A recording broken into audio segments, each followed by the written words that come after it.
زه چې څه ویمه او څه بیانومه د قیامت په ورځ د یوې خبرې ذمهوار یم او زه الحمدلله په هغه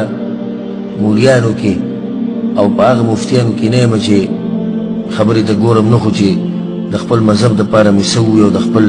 ملک دپاره او خپل مولوي صاحب دپاره او د خپل ځمکې دپاره او د خپلې ژبې دپاره نه الحمدلله زما همیشه کوشش دی چې زه قرآن او حدیث واضحه کړم او په کوم ځای کې چې پلار مې په غلطه یې که نه نو پلار ته ووایم ته په غلطه یې او چې کوم ځای کې مې رور په غلطه یې ورته ووایم وروره ته په غلطه یې ټول قوم مقابله کولی شم بحمدالله چې خپل قام ټولو ته ووایم چې تاسو ټول په غلطه یې هر چا ته ویلی شم چې ته په غلطه یې ما کې د تعصب نشته او د یاد ساتئ حق هغه سړی بیانولی شي چې د چا لحاظ نه کوي د فایدې یې د ساتئ دې خلک وایي د اکثر مولیان ولې نه بیانوي د اکثر مولیان چې نه بیانوي پلاني صاحب او د پلاني صاحب د لاسه نه بیانوي او د جومات د امامتۍ د لاسه نه بیانوي او د مزدورۍ د لاسه او پیسې ورته میلاویږي دانې د هغې د لاسه نه بیانوي او ډېر پکې داسې هم دي چې جاهلان دي دا مسله ورته نه ده واضحه ځکه یې نه بیانوي موږ الحمدلله نه د چا نه دا تمې ساتو او نه په دې یېرېږو چې د جومات امامتي به ختمه شي زه به څه خورم یا خطبه به راباندې بنده شي نو زه به څه خورم یا خلک به خفه شي نو زه به څه کوم والله کوم ذره برابر د یره په زړه کې راشي خو د دې سره سوچ دی چې د حق واضح کول غواړي بیانول غواړي ما پسې ډېر خلک لګېدي خبرې کوي زه څه لیونی نه یم چې د دې خلکو دې خبرو ته ما ځان د دې لپاره ودرولی دی چې باطل بیانوم تر دې چې خلک زما په کور والا پسې خبرې کوي ما اورېدلي دي او ما لیدلي زه څه لیونی یم چې خلک دې ته رادغه کوم چې زما کور والا پسې دې خبرې وکړي او بیانوم باطل لیونی یم زه خو دا خبره زما حق ته الحمدلله ځکه مې دغه پروا نه کوم که څوک مې کور والا یادوي که ما یادوي او که پلار مې یادوي او که قوم او نسب مې یادوي هېڅ خبر نه یادوي دي او چې مسله واضحه شي او ځکه مقارنه وکړئ چې بیا چې ته کېناستئ که نه زما دا خبرې به ولګوئ او د دې په مقابل کې که چا رد کړی یا څه خبرې کړي دا خبرې به ولګوئ خو په داسې به اوري چې یالله حق ګورم والله چې د نور په شان به زه دا خبره واضحه چې حق څوک بیانوي په باطله باندې څوک دي موږ الحمدلله نه په چا پسې کنځرې کړي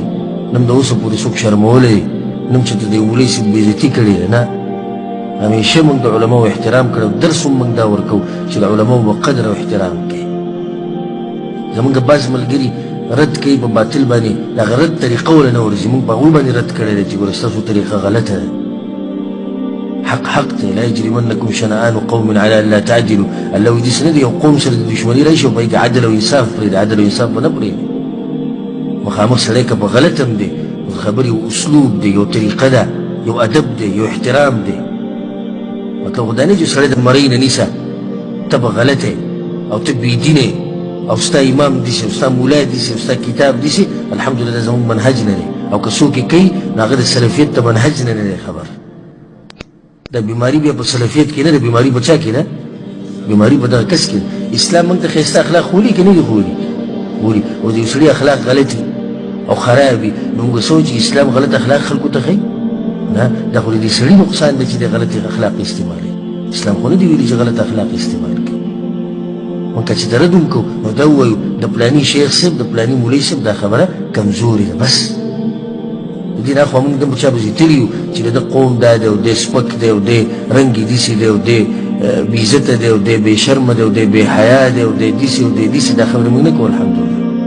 د یو مولوي صاحب ژوند خپل او د یو عالم ژوند دا د هغه خپل کار دی د هغه او د الله په منځ کې ده زما د هغه د کور سره د هغه د ذاتیاتو سره هېڅ کار نشته زما کار صرف د څه سره دی هغه د دې مسلې بیانولو سره دی بس بعضو مولیانو په ما باندې شخصي ردونه کړي وو ملګرو ما ته وویل موږ پرې رد وکړو ما څه شي رد پرې کوئ هغه زما کور والا ته کنځري کړي زه یې یاد کړی ته په جواب کې کنځري کړي د هغه کور والا د هغه د کور والا په دې کې څه ګناه ده او د هغې سره زموږ څه کار دی او د هغې زموږ سره څه کار دی موږ ته الحمدلله اسلام یو تربیت را کړی دی بیا راته پښتو یو تربیت را کړی دی بیا مور پلار له یو تربیت را کړی دی چې یو څوک سپک کار کوي نو ته به څه کوې په مقابل کې به سپک کار کوي خو سپک دی غلط دی نو زه څه وکړم زه اوس هم سپک شم زه اوس هم غلط شم که چېرته دې مولوي صاحب دا ووایي چې دا مسله داسې داسې ده او مسله یې غلطه وه نو دغه بیانوم چې مسله یې څه ده غلطه ده او دا زما ذمهواري ده زه دلته دې لپاره نه یم ناست چې بس یو مجلس دی او لږ یو ګنټه موږ ناست یو بیا قصه ختمه شي. زه دلته دې دپاره ناست یم چې د خپلو ورونو ته او خویندو ته هغه اسماني سوچه دین واضحه کړم، کوم چې جبریل علیه السلام د الله نه اخیستی او بیا یې راوړی پیغمبر صلی الله علیه وسلم. زه دلته هغه دین بیانولو ته ناست یم چې هغه دغه مدینې والا دین دی، کوم چې هلته په قبر کې پروت دی، د هغه دین دی او د هغه مذهب دی. دې لپاره ناست یم. چې اوس موږ راجمع شو، ګنټه ناست وو، خبره بیا ختمه شو، ولاړ.